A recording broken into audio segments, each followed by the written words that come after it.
Hello Libra, Sun, Moon, Rising, and Venus signs. Kamusta kayo? Sana po ay nasa mabuti kayong kalagayan. Welcome back po sa Star Tarot. Kung bago kayo rito, welcome din kayo. Thank you for your support. I truly appreciate it. God bless you all, Libra.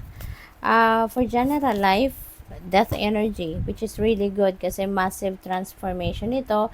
This is a great na transformation na mangyayari sa buhay ninyo. At ang iba sa inyo rito, kagustuhan ninyo to, pinagplanuhan ninyo to. This is the end of an era, kumbaga in some areas of life.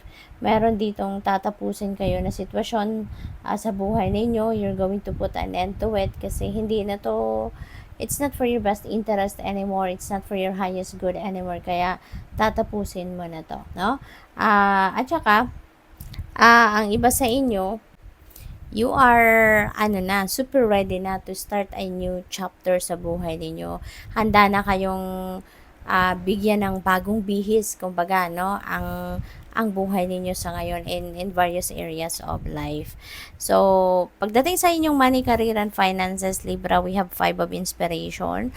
Maaari na ang iba sa inyo rito may internal conflict, no? Baka may tawag dito, may hindi kayo yung hindi nag-agree yung isip at ng puso ninyo. Merong mga bagay dito na iniisip ninyo pero na gusto ninyong gawin pero yung puso ninyo hindi nag-agree, no? Parang ganon. Kaya nagkakaroon kayo ng internal conflict. Naguguluhan kayo kung ano na yung magiging priority ninyo. Naguguluhan kayo kung ano nang gagawin ninyo, yung ganon. We have 9 of voices. Ayan. So, eto naman, pagdating naman sa inyong relationship, kayo, may kinai-stressan talaga kayo. Kasi, siguro talaga mayroong imbalance dito na nangyayari, no? Kasi si Five of Inspiration, this is internal conflict. Meron kayong gustong gawin na hindi gusto ng puso ninyo, hindi rin gusto, pero gusto ng isip ninyo, yung gano'n. And that is related to your money, career, and finances, no? So, siguro dito, um, pwedeng financial decisions ang hinaharap ninyo rito, or baka kunyari trabaho, baka may mga options kayo sa trabaho, baka ina-applyan ninyo yung trabaho, or baka desisyon, no, regarding sa diskarte ninyo sa trabaho, sa task na binigay sa inyo.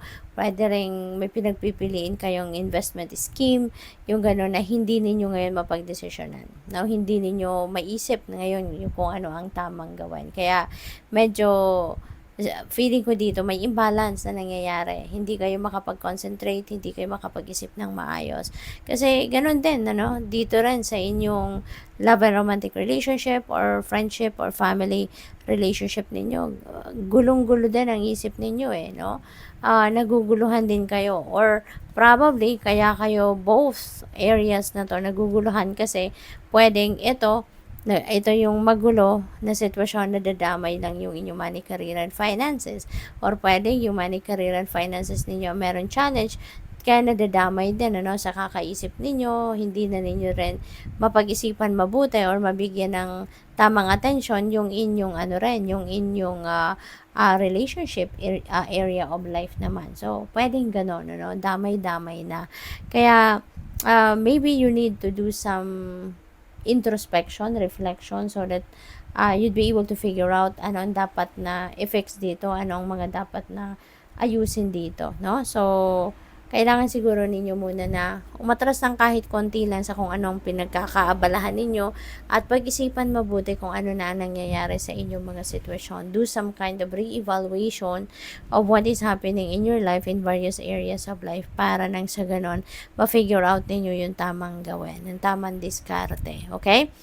Dito sa inyong love and other kind of relationships, pwedeng may issue kayo, no? Baka napapabayaan nyo na din yung inyong relationships, hindi nyo na to nakukultivate, hindi nyo na nurture, hindi niyo nabibigyan ng tamang atensyon, panahon, love, no? Yung mga tao sa paligid niyo. So, pwedeng yun din ang isa sa pinoproblema din ninyo, or pwedeng yun din ang isa sa mga nagiging epekto, no, nitong kaguluhan sa inyong isipan. So, tignan natin kung ano ang mga final messages pa ninyo rito, Libra. We have number 36, second chakra. Ayan, so, si second chakra, this is energy center natin na nag-govern sa ating sensuality, no? So, siguro, kulang kayo ng intimacy. Siguro talaga wala kayong quality time with your loved one, no? Kaya ito yung ano sa inyo, pukaw ito sa inyo na there is a need, no, for sensuality. There is a need for showing your intimacy with your loved one. Kailangan yun ingredient yun para sa mas stronger na relationship. Kaya maaaring yun ang kulang sa inyo sa ngayon. Kaya ayan, nire-remind kayo ng card na to, no? What else? We have door to spirit.